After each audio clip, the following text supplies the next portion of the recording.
Hey everybody, welcome to Action A Go Go. Troy Jeffrey Allen, what is up? Hey man, how's it going? Hold on, let me turn you up a little bit. It's Oh been yeah, good. been a minute. When's the last time we did one of these? Like we did it for something a while. Oh, for Afro Futures. Actually, that was the last time we did one. Yeah, definitely Yeah, deep into last year. yeah. And you hit your goal, and you are hmm on the way to bringing that second baby to the world I after your am. first. You're right. After bringing my first baby into the world. Congrats So on your yeah, son. yeah. No, thank you very much, man. I appreciate it. I know you haven't gotten to meet him yet, but he's slowly getting used to people, so we're getting there. Yeah, I'm hiding how upset I am about that. I love my babies. I got to be Uncle Right. Derek to somebody. All my other ones are grown up, so I gotta get Oh back in the yeah, game here. But um, yeah. but yeah, we're here to discuss some. This is all your fault. You No. sent me down a rabbit hole because you uh, sent me something that I did not even know existed. yeah. Well, I didn't Um, know it existed, so. yeah, and it's super cool. But basically, Joe Jusko, who is known for the 1992 Marvel masterpieces as well as various work, that's sort of what in my opinion, what he's most famous for is the 1992 Marvel masterpieces, hmm which got me into comics. Mm. Um, I don't know if you have a similar story or not, but Um, I was definitely reading them already when the Joe Jusko books came out. It was actually the 91 Marvel cards that got me to like kind of pay more attention to Marvel as a whole. yeah. But when I was in grade school, and then we'll dive into this thing and start hmm showing these images because you literally blew me away with Yeah. these. Um, I was in second grade or so around there, and they were trading these cards, hmm and everybody else stopped, but I kept them and kept buying more. And then I bought the comics, and I read a hmm couple comics before this, hmm but these cards, which I had to break this out of the Yeah, break old. out the binder. Oh, yeah, I don't know how good this is going to come through, Oh, but these look, no, I can see it. cards, Oh man, yeah. yeah, I mean, in this work, and I also found this out. I might as well discuss it now. There is a whole fandom dedicated to these Yeah. things. Yeah, Um, 100%. hmm yeah, and I'm gonna hopefully I can link a video to the interview I watched with Joe Jusko. I invite anybody to watch that. But this work was just out of this Yeah, world, and on the back of every card is literally how exactly. I found out about the Marvel Universe. Right, yeah. Yeah, Um, yeah. the little biographies about the characters, their first appearances. And I hmm sort of wanted to stress that and the importance of these cards, much like baseball cards, right? Yeah. Yeah. Baseball cards have faded as well, but back in the day, we didn't have things like the omnibus, or if it did, it may have not have been hmm as plentiful. Yeah. So now you can just get an omnibus and enjoy like the full first run of the Fantastic Four, like I have here. hmm Unfortunately, I ripped it. I feel like a terrible fan. Oh yeah, that's the Uh, worst. I actually started taking the cover. ah, I started taking the covers off of my Omnibuy and like yeah, stapling them. yeah, that Yeah, would have so been I can. smart. But I shoot hmm first, ask questions later. Yeah, But action again, to go go baby. that's right, action to go go. Let's go.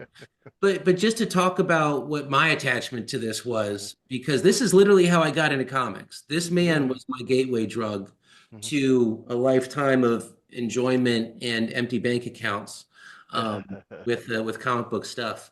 But yeah, do you want to talk about the comic real quick and what you found out, or? yeah, yeah, we can talk about it. So, there was like, okay, so I want to point out when I was working at the comic shop, I remember this book in some capacity. I remember the cover. I don't know if I necessarily remember it being in the store or maybe I saw an ad for it or whatever, but Joe Jusko did a Tomb Raider book that was called sorry, I'm blanking already. It was It's Tomb called Raider, the greatest treasure of Greatest all. Treasure of All from Top Cow, right? Top Cow, of course, is a subsidiary of Image Comics. Jusko did the entire comic, and it's a one shot and a prelude. And so, like, and of course, like if you're familiar with Jusko's work, you know that this stuff by default looks phenomenal, and it's kind of like Yes. a it's a perfect subject matter for him, right? And yeah, like it happened during the heyday of Tomb Raider. Like the movies were out, the games were coming out. Like this was like where the cultural relevance of the Tomb Raider character, I kind of want to say, was at its peak. 100%. I mean, it's crazy because I just interviewed Simon West, Mm, about his new movie Old Guy, and he yeah, directed Tomb Raider. He yeah, directed right. Angelina Jolie. Like that was like the height of his powers. I mean, he's still Yeah. a great guy, a Hmm. great director. Um, I enjoyed his latest movie. Yeah. Um, I was about to watch some people who might be dunking on it, Mm, but besides that, sorry, let me turn this off.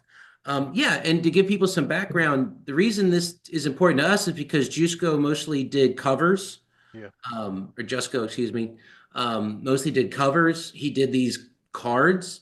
Hmm. He was more like a Boris Viejo Yes. or I can't Well, I mean, Frank Frazetta type character. he's in the long line of like of the fantasist, right? Like, like Frank Frazetta, like the Hildebrandt brothers. That's another one. That like, they kind of come from this pulp tradition. It's actually really funny because we were just talking about the cover to your book. And like it comes from this Yeah, pulp tradition of like, these artfully done. I mean, people would say they were lurid, but like in retrospect, these artfully done covers to novels, right? It's kind of where that comes from that absolutely. pulp dime store novel tradition. Yeah. And But don't say anything about the book. The book, don't mention my book. no, no, Talk. no, no, no, no, no. I'm keeping that on low. And so like yeah, he kind of came from that. He started with heavy metal at 17, which is crazy. Yeah. Yeah, absolutely. So maybe we should just dive in with the images you have because we can talk about this Mhm. stuff while we're looking at it too. Okay. Um, Oh wait, I was supposed to provide the images. I just realized that. yeah, yeah. Okay, well, all right. Let's keep talking for a second while I get the image. While I dig the images out. No, but you're absolutely right. Hmm. And again, I want to link to this interview I watched so people can dive deeper. But yeah, Yeah, he started super young, and he yeah, just decided to be a comic book artist. And he actually figured out for himself he wasn't fast enough, yeah. which Right. plays into what we're discussing here. Um, and yeah, so he's this incredibly intelligent man. He also spent time as a cop and Hmm. then went back into becoming a comic book artist. Making Yeah. sure we can share the images with you guys because this is definitely a show and tell type of situation. Oh, absolutely. Let's give the people what they pay for. Yeah. But yeah, so he became a cop after becoming an artist and then went Hmm. back into becoming an artist. And just look at this, just Yeah. right off the jump, man. Right. Right. God. Just phenomenal. Just absolutely amazing. That's clearly what's her name from Friends? Well, I can't remember. the Jennifer woman who Aniston. was yeah, well, with these guys, the model is important as well. Yeah. See if I can pull up the model's name. Jazzy Cotton Lanier. Yeah, yeah, Um, yeah. That's also a big thing, right? Yeah. I was Yeah, actually gonna joke that like, all that that Titanic shit, like that draw me like your pretty girls Jack stuff.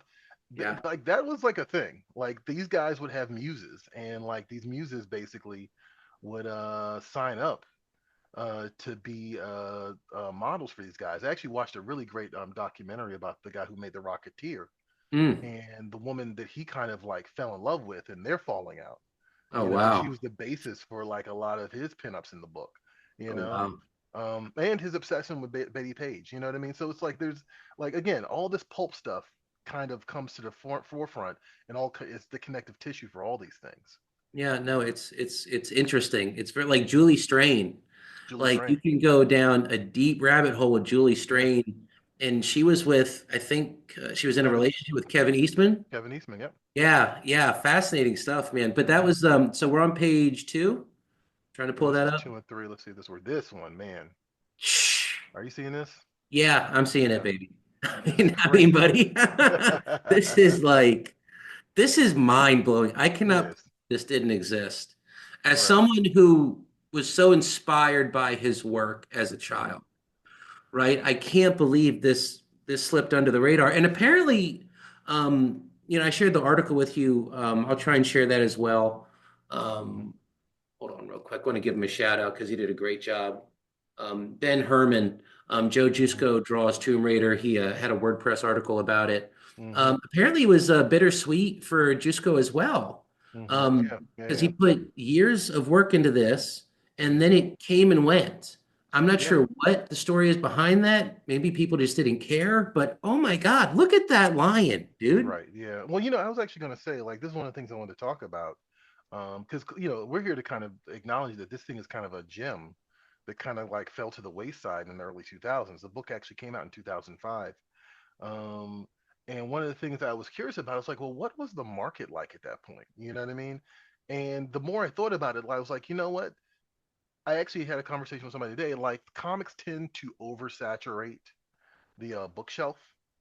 Like that's the thing. Like just Yeah. like the oversaturation of print media and comics in the industry itself. Yeah. And there's a very good possibility that that's why this fell to the wayside, just because there was so much content. Like at the, we're talking about 2005, so like at the end, it's like at the end of the 90s bubble bursting, right? But now they're trying to gain momentum again and kind of, get out of that glut, but also get out of that stigma that had been created by the industry in the late 90s. Yeah. And Yeah. so numbers were going up, but they weren't massive. You know what I mean? Yeah. Well, I mean, the comic book market isn't like the movie market as well, No. just to jump off what you're saying, Hmm. where there's I mean, there's no giant marketing push. Right. There was Wizard. I think Wizard was Right. still around at that time. There Yeah, it was. was your typical ad campaigns, but it wasn't like Warner Brothers getting behind you or anything. No. It No. was very much fan led. It was very much word of mouth. It was very much what was on the in the zeitgeist, so to Yep. speak. Twitter wasn't as was Twitter even around? I don't think Twitter was around. So new In websites and '05, whatnot. no. I think Twitter was like a little bit later.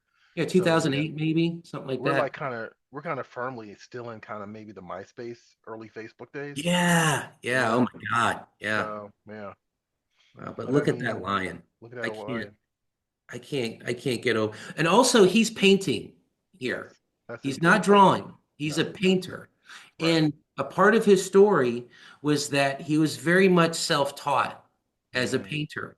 Like Oh he wow. got in there, he had talent, and the way he described it, he figured things out. And I Hmm. assume maybe he learned a bit more later, maybe the more traditional way, or he learned better techniques. Hmm. But he really just, I mean, just a Svengali sort of situation, and these Yeah. backgrounds. Um, Yeah. Lush. it's so lush, it's so Yeah. clear, it's so Yeah. vibrant. I actually went ahead and bought this. Like Yeah, this morning, I actually was kind of revisiting this because I sent you the article, but I went back and revisited this and like was like, you know what, I'm gonna buy these because, like I said, there's a prelude comic and then there's the actual comic itself. And actually, I think to kind of give you an idea of the process and maybe how long of a process this was, right? There's a preview comic that came out in 2001 for this book. mm, And so there's a little sneak wow, peek. I think it might have been like a Wizard half or something like that. The book itself didn't come out until 2005. yeah, yeah. So, and I can only speculate, but like I think that, that has a little bit to do with the process. We were also in that era where books were kind of notoriously late. No, that was a thing You know? too. I mean, Hmm. was it Hulk versus Wolverine with I forget the writer from Lost, Yeah, Damon Lindelof, Damon the Lindelof. There you go. Ultimates. The Ultimates, yep. Yeah, Uh, yeah, that was a thing. Like, absolutely. um, Um, Amazing X-Men too. That had some delays, or am I okay. thinking about Uh-huh. the wrong one? Everything astonishing, astonishing. Yeah, Astonishing X-Men. There you the go. Joss Whedon one. Yeah, Apology. Yeah, but can you scroll down a little bit hmm just so I can see those guns? yeah, Just look at the detail work in there. yeah, I'm yeah. not I'm not trying to be cheeky. like Right, right. No, I got you. I understood what you like the meant. actual detail work here is really good. I Hmm. recognize those firearms, and Yeah. usually like I remember watching or looking at some old Teenage Mutant Ninja Turtle stuff where they were just interpreting things. Like he's getting into the detail here Hmm. of this Hmm. world, and I can Yeah. understand why it took so long. Right. Which is a weakness he knew about, and that's why he decided to stick to covers and Hmm. dedicated prints, right? Right. Well, I But mean, this yeah, I is, think that's part of it. And I also think, from a publisher's perspective, it's just easier to have him do stuff like this. yeah, Man, look at that. that is Wow. so cool. That is so cool. This is so Hmm. 90s. This is so like, I'll be honest with you guys. If you go like, if you go on eBay and try to scoop this up, it's probably only gonna cost you $15. Like between the prelude and the actual issue itself, it's probably like $15. yeah. Well, hopefully we'll pull a cartoonist kayfabe and make the value go up a little bit. There you go. Um, There you go. RIP Ed Piskor. All But right. Yeah. but yeah. Um, So God, I when was this came out, it was 32 pages.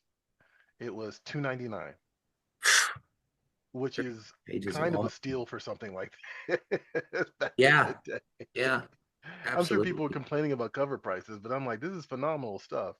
You know, I mean, but I go actually, oh, huh? I'm sorry. Scroll up a little bit just to Yeah, his yeah. face. Hmm.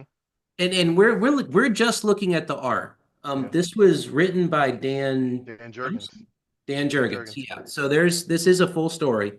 Hmm. We're just looking at the art, just in case anybody's confused about anything. But I mean, the details on the top left panel's face, Hmm. I can't get over this Yeah. lion, dude. Yeah. Yeah. It's Like great.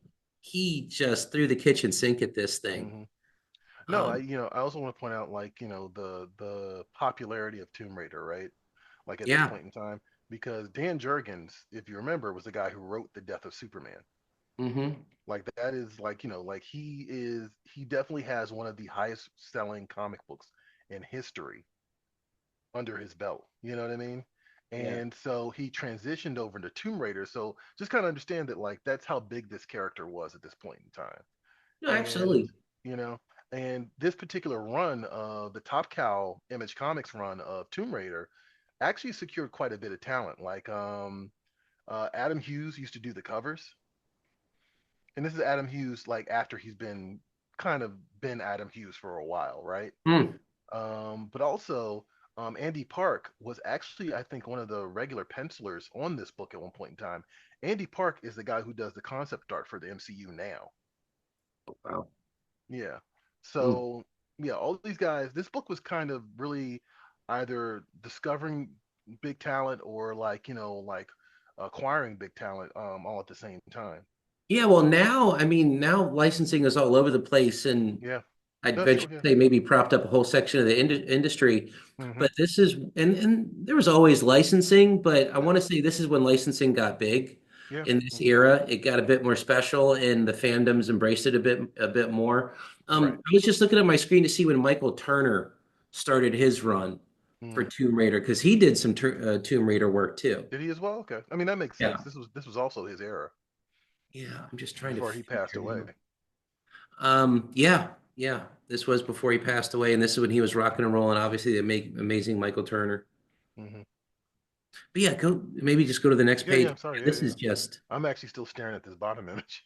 I know, I know, dude. This is like Yeah. pure '80s. I love it. It is. It does have an 80s vibe to it. It does.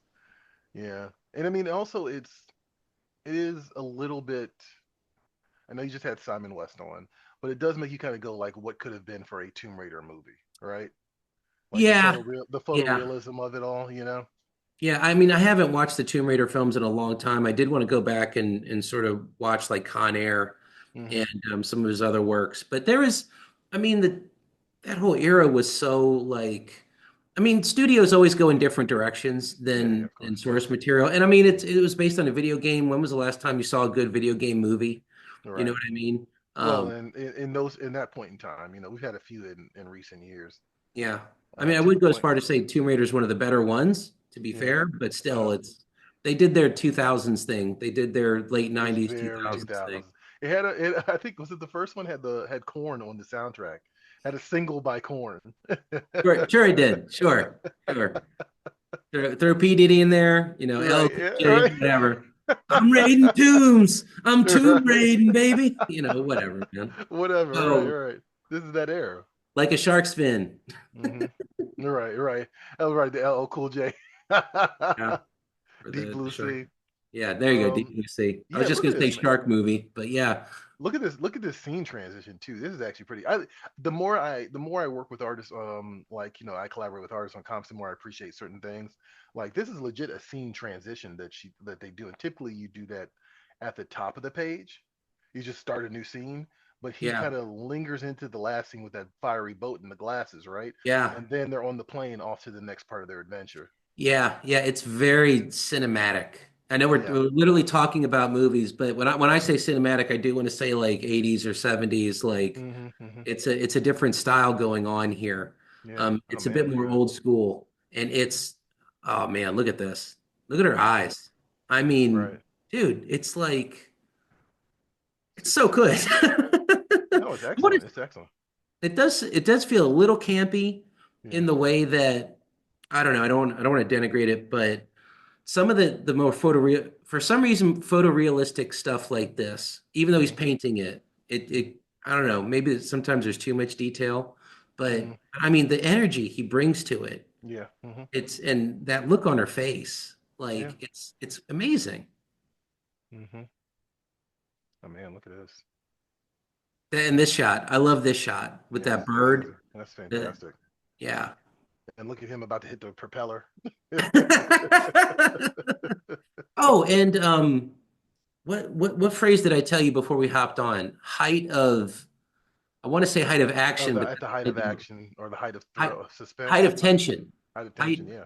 yeah, he said that Yeah. was like a guiding principle for the Marvel masterpiece images he made. Mm, And I really feel it in these images. Like if yeah. you look at that, I'm blanking on the name of the bird.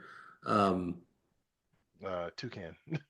Toucan, the parrot. Yeah. There you Yeah. go. Like how that parrot's expressing itself, how the monkey's expressing itself. Like Yeah. there's stuff going on Everywhere, right? in these images. Just moves beautifully. Yeah. No, this is fantastic. Yeah. Um, yeah, like I did something I looked up earlier. Laura Croft was featured in multiple comics produced by Top Cow Productions. So Top Cow was owned by Mark Silvestri, who Okay. was one of the founding fathers of Image Comics.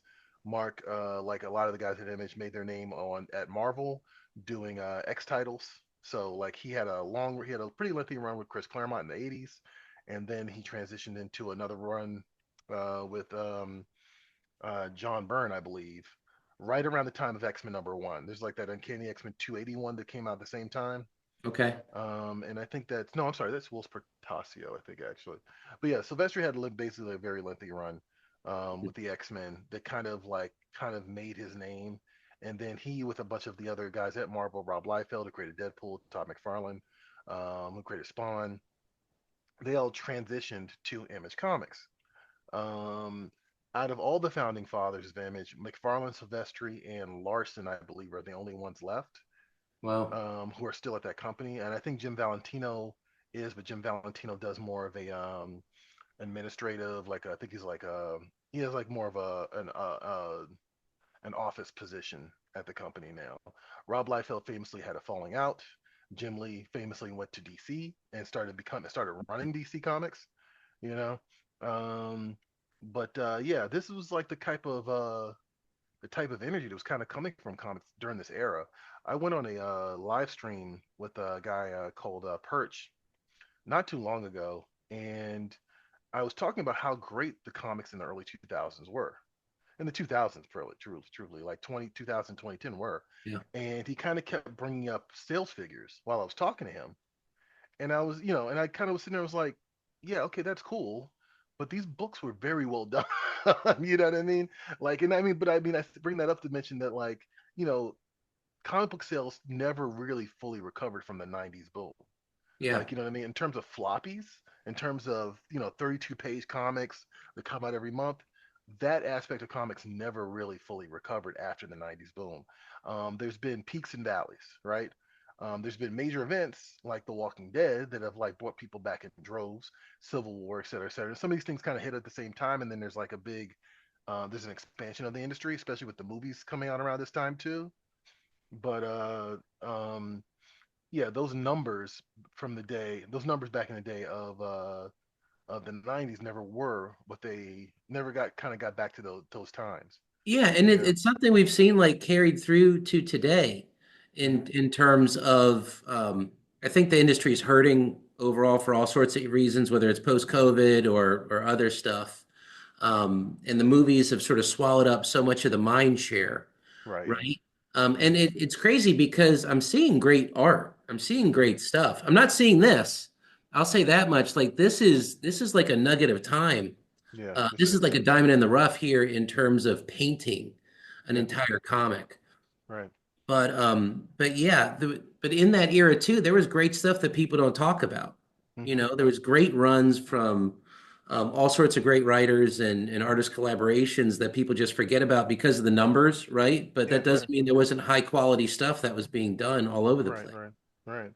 No, and I mean, like, it's just, it's like I said, I think it's just a saturation thing. Like I think there was just so many books coming out at any given time, and some of the stuff like this gets lost in the shuffle. There's books from the early 2000s I'm just now discovering, you know, that like I know that I was a target audience for then, but you just didn't come Yeah. across it. So yeah, but this thing is actually pretty great. Yeah, yeah. Look at Um, this. Look at this. and Jusko also is known for he did some artwork for the WWE for the Royal Rumble Oh, really? 1991. Yeah, he did the Royal Rumble 1991 poster for those people who remember that. Conan the Barbarian, which seems like a rite of passage for all these guys, right? Yeah. Yeah. And yeah, like I said, Heavy Metal Magazine at 17 years old in 1977. So yeah, and like truthfully, man, they just don't make them like this anymore. They really don't. They really don't. And I mean, but also like talking about computers Yeah, and yeah, computer aided art, and everyone now they write on their Wacom yeah. tablets, Hmm. right? And there's great art being made right now. I'm not trying to denigrate it, but Right. the word I want to keep using is lush. I mean, Yeah, he's building a lush world, but the use of color, yeah, the use of contrast, yeah. it's so vibrant to Hmm. look at, and he again details. He's creating this engrossing world. Hmm. Can you go to the next panel? This one. Yeah, yeah. I was Are you? salivating over this next one, like Oh yeah. because again, like what he does with this lion is just so cool. Are you? It's not clicking. What's going on here? Okay. Oh man, There might be a little bit of a delay, but yeah, okay. this I was just like, what is Well, going first of on? all, that monkey looks very phallic. In that second image, yeah, it really does. And I was like, that's something about these painters too. They will put some innuendo in here if they can. I mean, this was the time to do it too, Yeah, that whole yeah, right, right, era. right. And Laura over there eating fried monkey. uh, Cooked monkey, Yeah, barbecue monkey, man. barbecued monkey. Yeah, There you go. chilled monkey, but into some Temple of Doom. But he does, I keep talking about this line, but obviously it's a pivotal part of this story. Look at that. Look at that. I mean, dude, Hmm. like it looks like an Instagram still Yeah, or yeah, yeah. something for that I one mean, panel. it looks like some Nat Geo shit. Yeah, it Yeah, does. yeah, yeah. And this is before computers like really took over. There may have been Hmm. some help or something, but he's Right. Yeah. painting this. There might have Like, been some like I don't know. Yeah, there might have been some digital manipulation at this point. Maybe. yeah. Right. But But yeah. but not like that artist I was thinking of. Didn't he literally get caught? Like I think he worked for Marvel. Oh, the Um, guy who's doing AI shit with DC. I don't even know if he's doing AI shit. This guy was Hmm. actually doing like Photoshop. It was more Okay. Photoshop than art, and he was like using images of porn stars and stuff to make the Oh, the you're talking about Greg heroes. Land, Greg Horn. Yeah, Yeah. there you go. There you Yeah, go. yeah, That yeah, guy. yeah, Greg Horn. Yeah, yeah, yeah. Yeah. Yeah. No, So no, this, no. Out of those guys, he was my least favorite. I mean, I thought it was cool, but I Yeah. didn't. I don't know if wholesale theft is cool or whatever they Right. accused him of. But again, I'm not trying to spread rumors or anything. Right. But this style sort of reminds me of that. Hmm. In Well, terms of, go ahead. no, I was just gonna say every artist uses references. That's all I was gonna say. That is true. That is true. Yeah. But this almost looks too good. It Yeah. almost looks like a Yeah. camera still. You know what Yeah. I mean? No, no, legit. Yeah, But yeah. but I love it. Like the details in the fur and everything is crazy. Did you play a lot of Tomb Raider? A lot of Lara Croft? Yeah, I did. I was on the first wave for sure. Uh-huh. God, I remember looking at those pixelated boobies and everything. No, but it was a great game, fun game. I was Teenagers. really there for that era. Yeah. PlayStation, Sega Genesis, no, Hmm. Sega Saturn. Um, so yeah, I was definitely in the mix for this for the first two or three games, and then I sort of trailed off. Hmm. Now I definitely discovered Lara Croft on the PlayStation. I'm sorry, on PC actually. On PC, I had a Yep. PC before I had a PlayStation, because my mom worked for IBM. So like I had a the PC version along with a PC version of Street Fighter and Doom, and those are like my actually truthfully my earliest memories of playing games. To be honest, Wow. Yeah, Wow. like I didn't have it didn't have a Genesis or anything like that growing up. So yeah, like I remember like playing Tomb Raider on PC, and like then she became the PlayStation mascot, and she was a PlayStation mascot for a while until exclusivity kind of died off, right? Yeah. And so you can get Yeah. Tomb Raider anywhere. Yeah. I also want to point out that Tomb Raider is like one of those games that's kind of like the early forerunners of open world games. Totally. No, it Yeah. was a very innovative game. It Hmm. was it in terms of being able to run around the levels the Hmm. way you could and go to the different sections. Hmm. It was an innovative game.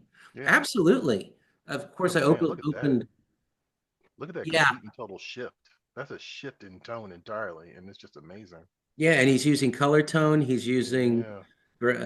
gradients there. But look at that, dude. Look at that Yeah. image of her laying on that lion. Yeah. I mean, cheesy. Jesus Christ, man, it's amazing. So here's a little quote from Jisco. Probably the best work of my career overall, and also the biggest disappointment, Yeah. since almost no one saw it. He went on to explain that he had worked on the book for several years and had put tremendous amount of effort and energy into it, but once it came out, somehow it had disappeared almost without a trace, and many people were not even aware that it had actually been published. Yeah, I was one Yeah, of them. yeah, I can't believe this slipped by the way it did. Especially being the I mean, he's literally the way I got into comics, looking at hmm those cards. yeah, right, right. You move on to the next panel. Yeah, yeah. I will point out that in 2007, Jesco was inducted into the Society of Illustrators, and he received a certificate of merit for this work. Awesome. That's amazing. Yeah. He's well So deserved. at least it was recognized. But I got to tell you, man, if Top Cow doesn't have this, because I don't think they have the Tomb Raider license anymore. Wow. Look at that. Yeah. If Top Cow doesn't have this, because I don't think they have the Raider license anymore, someone needs to release an oversized hardcover of this. Yeah, that would be fantastic. Yeah. That would be Somebody fantastic. needs to release an oversized hardcover of this. And we have about 6 minutes left. Yeah. Um, so maybe we could zip through a little bit Okay. and then give our final thoughts, so to speak. I hate to rush you. Well, you know what? I'm gonna say go buy this. Like, I That think, too. Just yeah, go. We don't want to spoil it too much. Oh God, maybe we should just end it here. I yeah. mean, God, I what think a it's a good one shot. to end on. Yeah. You know, because Jesus, I man. don't want to spoil it for myself, or also for the people watching. Yeah, Um, yeah. We encourage people to go, and we can maybe just jabberjaw until we run out the clock here for a bit. hmm But what a find! What a Yeah, find! yeah. Thank you so much for sharing this with me. hmm I was flipping through again. Maybe we can switch to his other work. hmm Flipping through these bad boys. I mean, just it brought so many memories hmm of laughing and learning and discovering comic books Yeah, and the yeah. history and just diving in hmm to that world. And it was nice seeing other people who appreciate his work the way they still do. Right, yeah. And he actually just created a hardcover book for the Marvel Masterpieces. Yeah, he did. Well, I was gonna say that the timelessness of those Marvel masterpieces is pretty clear because Marvel's actually been slapping them on covers of their comics as variants in recent years, There you like just go. blowing them up to comic book size, then putting them on the cover. So Yeah. there you go. Well, in that interview I watched, he talks about that, how they're swapping the images around and using them for all sorts of stuff. Apparently Yeah. for the Wonder Man, this is topical because they're going to do a Wonder Man show. hmm The Wonder Man, maybe I could show it here. Yeah, he's right on the front. He's right on the front hmm page. So originally, this statue on Wonder Man hmm was an Oscar, but the hmm lawyers got testy and were like, don't use the Oscar because they're litigious, right? So he hmm changed it just to a statue of Wonder Man that Wonder Man gives to himself. But apparently, on either one of the magazines or maybe a comic, they used the original that had the Oscar on it. Oh, in the TV Yeah. show. So, and he didn't say anything. He said, I guess no one caught it, but they Yeah. gave me all this crap and then they used it anyway. And I Yeah. just thought Well, that you was know, so it's funny. Disney's probably got like 18 million people in the academy, so it I know, probably doesn't right? Now it doesn't matter. But that would have been back in the day, because Marvel and Disney used to duke it out over like what Howard the Duck being a ripoff of Donald the Duck, Yeah, yeah, something right. stuff like Right, right, that. Like right. that was a completely different era, bro. Yeah, it really Completely was. different era. Things have transitioned a lot. I Can you wanted to zoom give in a on shout out. the? Huh? Oh, go ahead. Sorry. No, I was just gonna say I want to give a shout out to comicartfans.com. Oh yeah, Yeah. yeah. I don't know Comic if you art guys can. fans. Yeah. I don't know if you guys can see over my shoulder, but I do own some original art, and it's because of websites like this, like like comicartfans.com. Like I'm not saying they're cheap because they're not, but if you have an inkling to want to own a piece of art history of the comics industry, these are the type of places you can go to. I don't know how much selling they do here. My understanding is that websites like this are actually scanned sometimes from the creators themselves to gauge interest on whether or not they should sell this. Because you'll notice, like, I don't think you'll see a price on this, Yeah, but sorry they, about that. but I'm pretty certain they also have a store. Sorry, I'm trying to give a shout out. That's why you heard that YouTube Yeah, I was video gonna for a say. second. Hmm. To the amazing team at, hold on, Oh where is man, look it? at this for 900. Sorry, now I'm. That's a scene from the Ultimates. There you go. Yeah. Beautiful. But a special shout out to Marvel Card Collectors Podcast. They Mm-hmm. have a 2 hour interview with Joe Jusko you can watch. They don't discuss this at all. So hopefully this is still new to our audience and Mm-hmm. viewers. But they do a wonderful deep dive into his career and life, and just they appreciate his work. And he talks about fans coming up to him and the history of the industry. Just Mm-hmm. amazing stuff. But this is so cool. What a great way to end it. Yeah. Um, I Yeah. just love that image. I mean, God, that just takes you there, man. It It just does. just takes you into the fantasy Mm-hmm. so It does. well. Yeah. I mean, this is one of those things too, man, where like, as much of a upper hand as film has on, sound and imagery, like, there's some things you just can't duplicate on film or digital video, you know what I mean? Yeah, And this sort of building of an environment and the positioning and all that stuff, and of course the lion, right? You can't do that in live action. And that's one of the strengths of this format. yeah, the vibrancy of it. And Hmm. we're gonna have to end it there. I'll give you the last word there because you're right. I mean, this is an excellent example of what comics can do that movies can't Hmm. for whatever reason. Hmm. But yeah, but any shout outs? Any where can we find you? You can find me at TJA Comics. I'm garnishing some of my social media presence, so hit me up on Facebook or Instagram. Actually, hit me up on Instagram, TJA Comics. Cool, cool. Hmm. And of course, just please like, subscribe, comment, let us know what you think about this art, video, how you got into comics. Maybe share some of those stories. We love Yeah. hearing it. Hmm. And thanks, everybody. Really appreciate it. Thank you, Troy. This is Derek Scarzella. If you've made it this far, thank you for watching or enduring. If you're feeling generous or even just mildly entertained, please like, subscribe, and comment to support the channel. I know you've got opinions. Don't even try to deny it. Drop them in the comments. Argue with me. Argue with each other. You are officially invited to engage in glorious internet combat. You can also find me on X, the artist formerly known as Twitter, Instagram, Threads, Instagram's awkward little brother, and the granddaddy of them all, Facebook. Oh, and while I've still got your attention, my novels The Vicious Game and Knuckle Crack Bone are up on Amazon. They're unapologetically gritty, punch you in the face crime stories with rave reviews. If you give them a shot, I'd be honored. Thank you again for watching. Rest well, hero. You're home.